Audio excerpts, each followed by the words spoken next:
My name is Stafrace. I'm from Melbourne, Australia. I'm a doctor.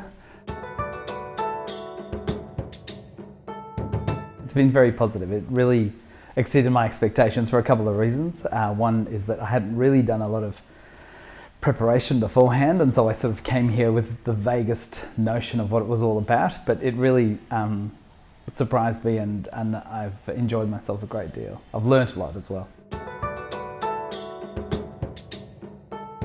I think the major highlights were, I suppose, meeting a group of like-minded people and getting to know them well, experiencing a country as interesting and as complex as Nepal, seeing some of the sites, and meeting in particular people who are involved in social enterprises, doing amazing work under incredibly challenging conditions. All of that, has been a highlight for me.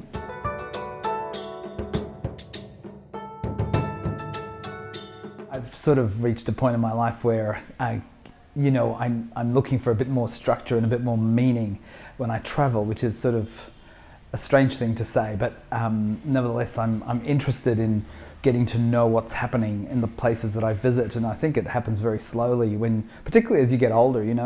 I think when you're a young person it's a bit easier to meet people, but as you get older it's harder to engage with the people in the countries and the places that you visit, and so an experience like this was incredibly different to what I'm used to, and I don't believe it would have been possible without the kind of framework that was set up here through hands-on development and the program that was put together.